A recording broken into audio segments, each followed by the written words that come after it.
ভারত তাহলে প্রতিশোধ নিল, এক অর্থে প্রতিশোধ। 2023 ওয়ানডে বিশ্বকাপ ফাইনালে পরাজয়ের প্রতিশোধ 2025 চ্যাম্পিয়ন্স ট্রফির সেমিফাইনাল জয়ের মাধ্যমে হলো সেই অস্ট্রেলিয়ার বিপক্ষে। যেই ম্যাচটা হলো দুবাইতে, খুবই এক্সাইটিং একটা ক্রিকেট ম্যাচ হয়েছে। আমি জানি না যে আপনারা কতটা উপভোগ করেছেন, কিন্তু আমার কাছে এইবারে চ্যাম্পিয়ন্স ট্রফির এটা বেস্ট ম্যাচ মনে হয়। যদিও এন্ড রেজাল্টে গিয়ে দেখবেন যে ভারত 4 উইকেটে জিতেছে, ভারত 11 বল হাতে রেখে জিতেছে, ভারত তাদের চেইজের পুরোটা সময় মোরলেস কন্ট্রোলের মধ্যে ছিল। কিন্তু তারপরেও ভাই, যেই ওয়ানডে ক্রিকেটটা হয়েছে সেইটা আমার কাছে 50 ওভারের ফরম্যাটের একটা বড় বিজ্ঞাপন বলে মনে হয়। এই যে ওয়ানডে ক্রিকেট হুমকির মুখে রয়েছে, এই ওয়ানডে ক্রিকেট বিলুপ্ত হয়ে যাবে, এইসব কথাবার্তা যারা বলেন তাদের জন্য এই ম্যাচটা একটা শিক্ষা হয়ে থাকবে যে কি দুর্দান্ত ম্যাচ হতে পারে। টেস্ট ম্যাচের মিনিয়েচার যে ওয়ানডে ম্যাচ, এবং সেই জায়গাটাতে কতগুলো বাঁকে বাঁকে যে এটার পরিবর্তন হয়, টেস্টে যেমন সেশনে সেশনে পরিবর্তন হয়, এই ম্যাচটাতে আমার কাছে সেই রকমই মনে হয়েছে। হ্যাঁ, ভারত শেষ পর্যন্ত গিয়ে যেটা বললাম 4 উইকেটে জিতেছে, চ্যাম্পিয়ন্স ট্রফির ফাইনাল খেলাটা তারা নিশ্চিত করেছে। কিন্তু অস্ট্রেলিয়া লড়াই করেছে ভাই, বাঘের মতো তারা লড়াই করেছে, তাদের সীমিত সামর্থ্য নিয়ে তারা লড়াই করেছে। কিন্তু শেষ পর্যন্ত এই ইন্ডিয়া আসলে টু গুড। এই ইন্ডিয়ার সঙ্গে খর্বশক্তির দল নিয়ে অন্তত পক্ষে পারা যায় না। এখন আপনি বলতে পারেন যে অস্ট্রেলিয়ার এইবারের চ্যাম্পিয়ন্স ট্রফিতে যেটা হয়েছে, মূলত তো তাদের বোলিং লাইন আপটাই, পেস বোলিং লাইন আপটা তো একেবারে নাই হয়ে গিয়েছে। সেই মেইন স্ট্রেংথ যদি তাদের বোলিং লাইন আপটা থাকতো, এই ম্যাচটা তো যে 264 রান করেছে সেটা করেও তারা জিততে পারতো। এখন এইসব কথাটা তো বলে তো আসলে কোনো লাভ নেই। ইন্ডিয়া একটা প্রফেশনাল চেজ দিয়েছে, এবং পুরো ম্যাচটা আমার কাছে একটা চেজ গেম, দাবা খেলার মতো মনে হয়েছে, যে দুইটা পক্ষ তাদের মতো করে চাল দিচ্ছে, এবং ম্যাচের অনেকগুলো মোমেন্টেই এইখানটাতে ম্যাচ এদিকে ওদিকে গিয়েছে। ভারত যে ফাইনালে উঠে গেল, সেইটা টার্নিং পয়েন্ট বেছে নেওয়াটা তাই খুব কঠিন। হ্যাঁ, আপনি এখন সহজেই বলতে পারেন যে বিরাট কোহলি যে ক্যাচ মিসটা হয়েছে সেইটাই টার্নিং পয়েন্ট। 51 রানে কোহলির ক্যাচ মিস হয়েছে, তিনি 84 রান করেছেন, ওই জায়গাটাতে পার্টনারশিপ হয়েছে। কোহলিকে আগে আউট করতে পারলে অস্ট্রেলিয়ার চান্স আরো অনেক বেশি থাকতো, অবশ্যই সেটা একটা টার্নিং পয়েন্টের দাবিদার। আপনি খেয়াল করে দেখুন, অস্ট্রেলিয়া যখন 264 রান করেছে, সেইটা কি এই উইকেটে পার স্কোর ছিল? আমার কাছে মনে হয়েছে যে এই উইকেটে পার স্কোর 280-85, অর্থাৎ 20-25টা রান অস্ট্রেলিয়া কম করেছে। আর যখন আপনি মাথায় রাখবেন অস্ট্রেলিয়ার অনভিজ্ঞ বোলিং লাইন আপের কথা, তখন ব্যাটসম্যানদের এক্সট্রা দায়িত্ব নিতে হবে, পার স্কোরের চেয়েও আরো 20-25টা রান বেশি করতে হবে। সো অস্ট্রেলিয়ার এই আজকের ম্যাচের কনটেক্সটে আমি বলবো যে 300 করলে ম্যাচটা তাদের জন্য 290-300 এইটা যদি করতে পারতো, তাহলে এই ম্যাচটাতে তারা জিতলেও জিততে পারতো। দেন এগেন 264 রান তারা করে ভারতকে তো 265 করতে হবে, এবং ওই জায়গাটাতে অস্ট্রেলিয়া তাদেরকে অনেকগুলো সুযোগ আসলে দিয়েছে। বিরাট কোহলি ক্যাচ মিসের কথা বললাম, শুরুতে আপনি যদি হিসাব করে দেখেন, রোহিত শর্মার দুইটা ক্যাচ মিস তারা করেছে, যেটা খুবই আনইউজুয়াল অস্ট্রেলিয়ান।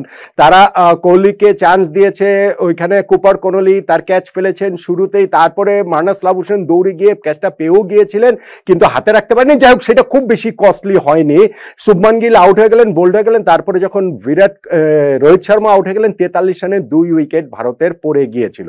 এরপরে একটা 91 রানের জুটি হলো বিরাট কোহলির সঙ্গে শ্রেয়াস আয়ারের, এবং কি ফ্যান্টাস্টিক সেই পার্টনারশিপ ভাই। সিঙ্গেলসের উপরে 2 ব্যাটসম্যান সিঙ্গেলস ডাবলস নিয়ে যেভাবে খেলেছেন, এইটা আসলে একটা ডকুমেন্টারি। ইনফ্যাক্ট হচ্ছে গিয়ে তারা একটা চেজ কিভাবে করতে হয়, কিভাবে মাথায় রেখে ওই রান তাড়া করাটা করতে হয়, আস্কিং রেটের হিসাব করে, উইকেটের হিসাব করে, উইকেটের ক্যারেক্টার বিবেচনা করে, এইটা আমি বলবো একটা মাস্টার ক্লাস আসলে দেখিয়েছেন। হ্যাঁ, তারপরে গিয়ে এখানে 45 রান করা শ্রেয়াস আয়ারকে আউট করে একটা ব্রেক থ্রু পেয়েছে অস্ট্রেলিয়া, কিন্তু বিরাট কোহলি তো ছিলেন, এবং আমি বলছি যে ওই মোমেন্টটা গুরুত্বপূর্ণ, নিঃসন্দেহে ভীষণ রকম গুরুত্বপূর্ণ। 50তে কোহলি পৌঁছে গেলেন, 51 রানের সময় তিনি যেটা ওই কনলির বলটাতে একটা চিপ করেছিলেন, সেইটা কনলিও লাভ দিতে যেও দিলেন না, আবার ওই দিক থেকে হচ্ছে গিয়ে গ্লেন ম্যাক্সওয়েল লাভ দিলেন। প্রবাবলি এই জায়গাটাতে দুইজনের একটুখানি মিসকমিউনিকেশন হয়েছে, ম্যাক্সওয়েল এটা হাতে ঠেকাতে পারলেও ক্যাচটা ধরতে পারেননি। যেটা ইন্ডিয়া করেছে ওই সময় তারা আরো 2টা পার্টনারশিপ করে ফেলেছে। অক্ষর প্যাটেলকে এখন তো ভাই পুরো দস্তুর 5 নম্বর ব্যাটসম্যানই বলতে হবে।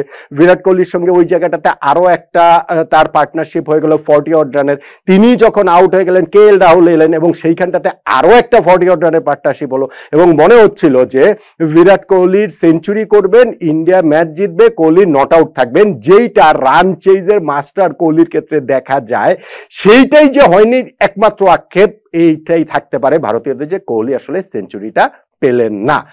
স্পেশালি যখন কে এল রাহুল ওই ওভারেই একটা ছক্কা মারলেন অ্যাডাম জাম্পাকে, তারপরে কোহলি ওই একটা বিগ শট খেলার চেষ্টা করতে গিয়ে তিনি মিড উইকেটে খেলার চেষ্টা করেছিলেন, লং অনে চলে গিয়েছে, 84 রান করা বিরাট কোহলি 98 বলে তিনি আউট হয়ে গেলেন। কিন্তু তখন জয়ের জন্য 40 মানে ওইখানটাতে হচ্ছে গিয়ে লাগে কত 40 বলে 45 এরকম একটা রান লাগে, ওইটা আর খুব কঠিন ভারতের জন্য ছিল না। ইনফ্যাক্ট হার্দিক পান্ডিয়া এসে সেটাকে আরো সহজ করে তোলেন। যখন ধরেন 20 বলে 24 রান লাগবে, তখন অ্যাডাম জাম্পাকে পরপর দুইটা ছক্কা মেরে দিলেন তিনি, অল অফ এ সাডেন হয়ে গেল শেষ 3 ওভারে 12 রান লাগে, আরো একটা ছক্কা তিনি মেরেছিলেন এবং শেষ পর্যন্ত গিয়ে তিনি 24 বলে 28 রানের একটা ক্যামিও হার্দিক পান্ডিয়া খুব ভালো একটা নক খেলেছেন, যেটা আসলে খুবই প্রত্যাশিত। এবং শেষে গিয়ে ছক্কায় কে এল রাহুল ম্যাচ শেষ করলেন 42 রানে, তিনিও আসলে নট আউট ছিলেন। দারুণ একটা প্রফেশনাল চেজ ভারতের এই জায়গা থেকে হলো। এখন এই ইনিংসের কথা যদি বলেন তাহলে অবশ্যই আপনি এখানে বিরাট কোহলির, আমি রোহিত শর্মাটা যেহেতু অত কস্টলি হয়নি ক্যাচ মিসটা, ওইটার কথা বলছি না, কিন্তু ধরেন ওইখানটাতে কোহলির ক্যাচ মিসটা একটা গুরুত্বপূর্ণ, এবং ইন্ডিয়া যে পার্টনারশিপগুলো বিল্ড করতে পেরেছে, স্পেশালি ওই 91 রানের জুটি কোহলি ও শ্রেয়াস আয়ারের, সেইটা খুবই গুরুত্বপূর্ণ। এখন অস্ট্রেলিয়ার পয়েন্ট অফ ভিউ থেকে আমি বললাম যে পার স্কোর 280, তাদের অন্ততপক্ষে তার 24-25 রান বেশি করতে হবে নিজেদের বোলিং লাইন আপের কথা চিন্তা করে। ওই পথে কি তারা আসলে ছিল না? ছিল তো। যেমন ধরেন ভারতও কিন্তু অস্ট্রেলিয়াকে চান্স দিয়েছে, ট্রাভিস হেডকে ভেরি ফার্স্ট প্রথম ডেলিভারি শামিরটা ওয়াইড হলো, তারপরে ওই প্রথম লিগ্যাল ডেলিভারিতেই ট্রাভিস হেড একটা চান্স দিয়েছিলেন, মোহাম্মদ শামি তার রিটার্ন ক্যাচটা হাত ছোঁয়ালেও আসলে সেটা জমিয়ে রাখতে পারেননি। এবং ট্রাভিস হেড যে ভারতের জন্য কি আতঙ্ক সেটা তো সবাই জানে, সেটা 2023 ওয়ানডে ওয়ার্ল্ড কাপের ফাইনাল বলুন, কিংবা ধরেন হচ্ছে গিয়ে টেস্টেরও বিভিন্ন সময়ের কথা বলুন, সেটা তো রয়েছে। এবং আজকেও সেটা অত কস্টলি হয় কিনা, শেষ পর্যন্ত 39 রান করে তিনি আউট হয়েছেন। কিন্তু দেখেন এই জায়গাতে স্টিভেন স্মিথ ছিলেন, মার্নাস লাবুশন ছিলেন, ট্রাভিস হেড ছিলেন, পার্টনারশিপ কিন্তু তাদের অনেকগুলো হয়েছিল। এখানে স্টিভেন স্মিথ এবং ট্রাভিস হেডের 50 রানের জুটি হলো, মার্নাস লাবুশন স্টিভেন স্মিথ 56 রানের জুটি হলো, স্টিভেন স্মিথের সঙ্গে অ্যালেক্স ক্যারির 54 রানের জুটি হলো। জুটি হয়েছে কিন্তু কোন জুটিটা ঠিক অত বড় আর হতে পারেনি ভারতের ক্ষেত্রে, যেটা অন্তত পক্ষে ওই যে 91 রানের যে জুটিটা হয়ে গিয়েছিল কোহলি ও আয়ারের। আমার কাছে ম্যাচের কনটেক্সট একটা অংশটা খুব গুরুত্বপূর্ণ মনে হয়, অনেকগুলো অংশই তো আমি বলছি যে পুরো টেস্ট ম্যাচের মতো হয়েছে এই ওয়ানডেটা। সেটা হচ্ছে গিয়ে যখন স্টিভেন স্মিথ 73 রান করা, তিনি ওই 37 নম্বর ওভারটাতে তিনি আউট হয়ে গেলেন মোহাম্মদ শামির করা একটা ফুল টস বলে। ওই আউটটা আসলে তাদের জন্য খুব কস্টলি, কেননা স্টিভেন স্মিথ যদি থাকতেন তাহলে রানটা আমার ধারণা 290 প্লাসের দিকে চলে যেত। এবং স্মিথ আউট হওয়ার ঠিক পরের ওভারে গ্লেন ম্যাক্সওয়েলও আসলে আউট হয়ে গেলেন ছক্কা মারার পরের বলটাতেই অক্ষর প্যাটেলের বলে। সো এই যে পরপর 2 ওভারে স্মিথ এবং ম্যাক্সওয়েলের আউটটা, এইটা অস্ট্রেলিয়াকে পিছিয়ে দিয়েছে। আবার আপনি চিন্তা করে দেখেন যে যিনি স্কোর করছিলেন ওইখানটাতে একটা খুব ভালো 50 করেছেন অ্যালেক্স ক্যারি, তাকে ওই ফাইন লেগ থেকে ডিরেক্ট থ্রোতে যে রান আউট করে দিলেন শ্রেয়াস আয়ার, সেটাও গুরুত্বপূর্ণ, কেননা ইনিংসের তখনও 17টা বল বাকি ছিল এবং ইনিংসের শেষ পর্যন্ত যদি ক্যারি থাকতো তাহলে স্কোরটা 300 না হোক অন্তত পক্ষে 280 প্লাস 285 ও 90 ওইদিকে কিন্তু চলে যেতে পারতো। অস্ট্রেলিয়ার ফাইটটা তখন আরো অনেক বেশি হতো। ফলে এই অ্যালেক্স ক্যারির রান আউটটাও গুরুত্বপূর্ণ, খুবই ছোট ছোট জিনিস, কিন্তু এগুলো সবকিছুই আসলে গুরুত্বপূর্ণ। তাহলে শেষ পর্যন্ত গিয়ে এই ছোট ছোট প্যাসেজগুলোতে, ছোট ছোট যে জায়গাগুলোতে এগিয়ে থাকার কারণেই ইন্ডিয়া এই ম্যাচটা 11 বল হাতে রেখে 4 উইকেটে জিতে ফাইনাল নিশ্চিত করেছে। অস্ট্রেলিয়া চ্যাম্পিয়ন্স ট্রফি শেষ হয়ে গেল, ইন্ডিয়া চ্যাম্পিয়ন্স ট্রফি 2013 সালে যে জিতেছিল আরো একটা জয়ের সামনে তারা রয়েছে।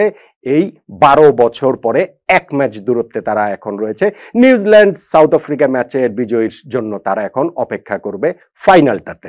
ম্যাচটাতে স্পিনাররা ডমিনেট করেছে, ভারত 4 জন স্পিনার নিয়ে খেলেছে। অস্ট্রেলিয়ার একাদশে সেখানে তানভীর সাঙ্গাকে তারা ইনক্লুড করেছে, স্পিনিং অলরাউন্ডার ওইখানে কর্নলিকে তারা ইনক্লুড করেছে, ইনফ্যাক্ট ট্রাভিস হেডকে দিয়েও তারা একটা ওভার বোলিং করেছে, ম্যাক্সওয়েল বোলিং করেছেন।